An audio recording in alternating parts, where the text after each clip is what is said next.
talagang gusto nilang mag-hug eh. Diba? Actually, meron nga isang picture dyan, makikita nyo si Paolo Abilino. Talagang tight na tight yung pagkakayakap niya kay Kimi. Kumbaga, sinicure niya talaga mga kachika sa loob ng mga bisig niya. Sinabi ni Paolo dyan na si Kim, pangalan ni Kimi mga kachika, yung nagbibigay ng liwanag sa buhay niya. Di ba mga chika? So nung moment na sinabi niya yung pangalan ni Kim mga chika, hindi na yan sa harap lang ng camera kasi totoong buhay na nila yung pinag-uusapan dyan. Si Kim na lang yung sagot ko. Si Kim na lang nagpapaliwanag na.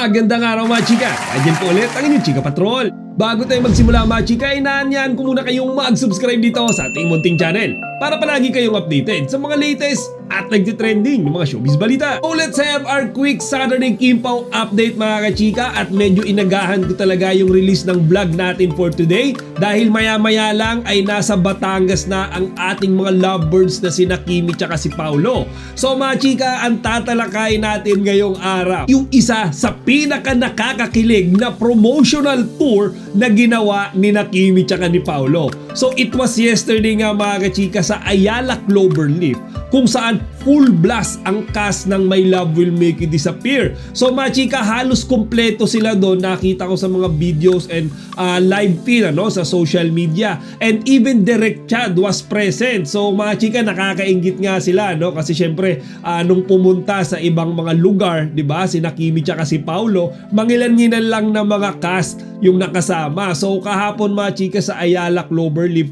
makikita natin nakasama ang lahat. Actually, Kimi shared a video mga kachika kung saan ifiniflex niya yung mga jacket na ibinigay sa kanila nila Benj Manalo tsaka ni Lovely Abella. So mga chika, itong mag-asawang to gumawa ng customized jacket para sa mga cast ng My Love Will Make You Disappear. So parang pinasadya talaga ng mag-asawang Abella to mga chika sa araw na yan kasi nga di ba kumpleto sila. So makikita nyo dun sa jacket, di ba, yung mga pangalan nila doon sa movie. Mga chika, dun sa video sobrang thankful ang lahat doon sa ibinigay na jacket sa kanila ng mag-asawa. Si Paolo, medyo hindi niya pasuot dyan yung jacket sa video. Pero dun sa pictures na magkakasama sila mga chika, makikita naman natin na hinawakan niya yung jacket. And then, ifinlex niya sa harap ng camera. So mga chika, kung mapapansin nyo, while they are performing sa stage, yan din yung jacket na suot nila. Okay, I think si Kimi lang tsaka si Paolo yung hindi nagsuot niyan. Pero yung ibang mga kasamahan nilang co-actor and co-actresses sa movie, suot-suot yan. So mga chika, let's jump na nga dito sa ating update sa mga ganap ni Kimi tsaka ni Paolo while they are on the stage. So mga kachika, kagabi kahit nasa bahay lang ako nanonood ng live stream, kilig na naman ako, and hindi ko na naman mapigilan minsan mga kachika yung reaksyon na parang mapapaganon ka sa kilig dahil mga chika, tumatapang na talaga si Kimi tsaka si Paolo. Okay, lalong-lalo na si Paolo Abilino. Minsan nga nagugulat ako, is this Paolo Abilino? Diba? Ito ba yung Paolo na nakilala natin na mahiyain? Kasi mga kachika, kahapon, diba, habang sila ay nagpe-perform, maraming mga ganap doon na talagang doon lang nila nagawa sa Ayala Cloverleaf. Okay, hindi nila yan nagawa sa mga previous na promo tour nila. Yung isa na nga dyan mga kachika, yung habang kumakanta sila nung theme song nila na Dilaw. Etong si Paolo mga kachika, for some reason, inilapit niya yung mga labi niya sa ating Chinita Princess. And then makita natin niya si Kimi na parang hiyang-hiya siya, nakinikilig, tsaka na-excite. Kumaga mixed reaction siya mga chika. Tapos si Paolo naman, di ba, tuloy-tuloy sa pagkanta. Halos mahalikan niya na si Kimi mga kachika doon sa distansya, di ba, nung mga labi nila. And then merong someone mga chika, I think si Lovely yun, na itinulak yung ulo ni Paolo palapit kay Kimi.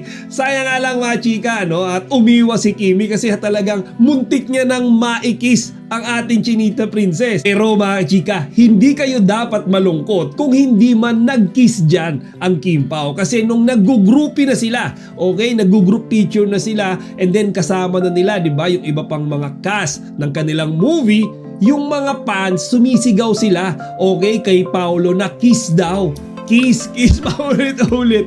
Ang ingay nila mga kachika. Etong si Paolo, narinig. Tinignan ni Paolo mga chika yung mga fans na sumisigaw or nagre-request ng kiss. Then suddenly, pasimple niyang kinis si Kimi mga kachika sa bandang likodan ng ulo nito. Okay, actually may mga nagko-comment nga doon, parang inamoy lang naman daw ni Paolo. Pero mga chika, nung si Kimi, parang naramdaman niya yung ginawa sa kanya ni Paolo eh. Tumingin siya kay Paolo. Tapos etong si Paolo parang patay mali siya lang mga chika. Yung parang walang nangyari. Mga chika, dahil naramdaman ni Kimi yung ginawa na yan ni Paolo, there's a huge chance hindi niya lang inamoy yan. Most likely mga chika, dumampi talaga yung labi ni Paolo sa ulo ni Kimi or maybe sa buhok niya lang. Pero meron kasing picture mga chika kung saan makikita natin kung paano, 'di ba, pasimpleng kumis si Paolo dito nga sa likudang parte ng ulo ng ating Chinita Princess.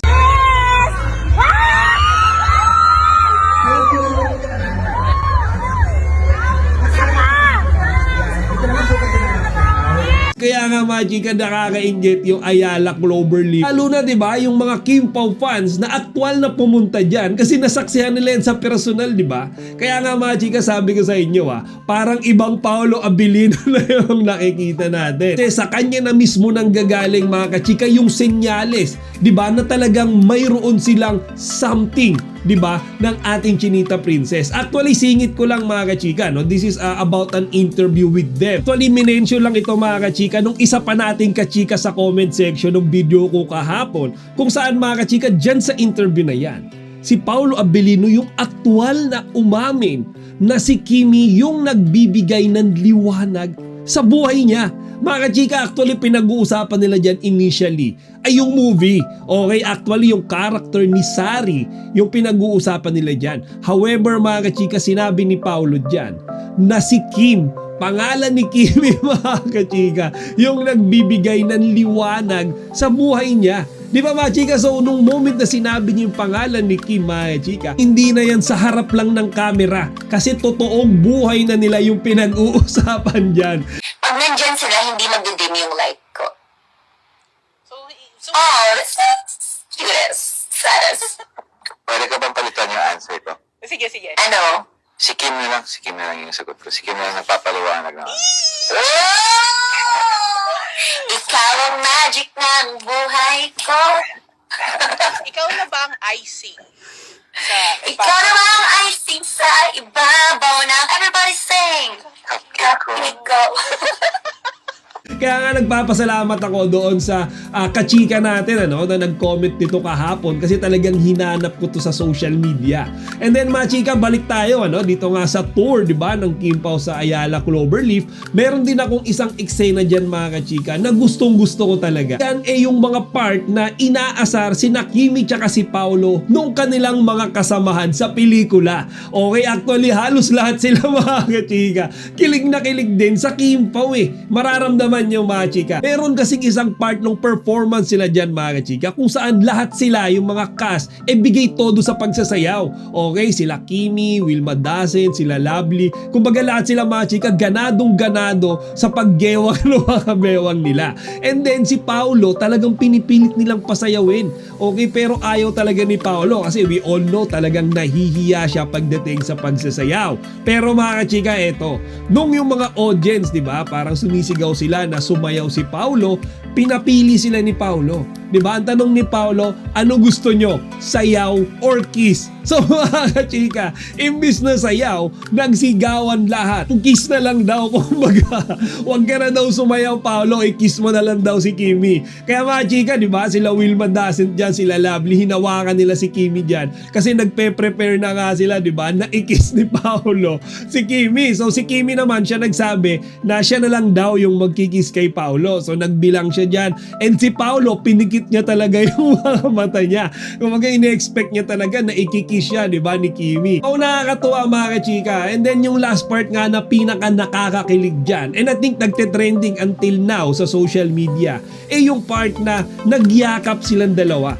Okay, actually ito unexpected to kasi habang nagpe-perform sila, si Kimi nakahawak siya sa leeg ni Paolo. And then yung mga kasamahan nilang again, 'di ba, naka sa My Love Will Make You Disappear, itinulak sila sa isa't isa. 'Di ba yung parang mga high school students, 'di ba mga chika, na inaasar doon sa mga crush nila. So etong mga lovebirds natin na si Kimi tsaka si Paolo, niyakap nila yung isa't isa. Pero mga chika, ito yung sinisigurado ko sa inyo.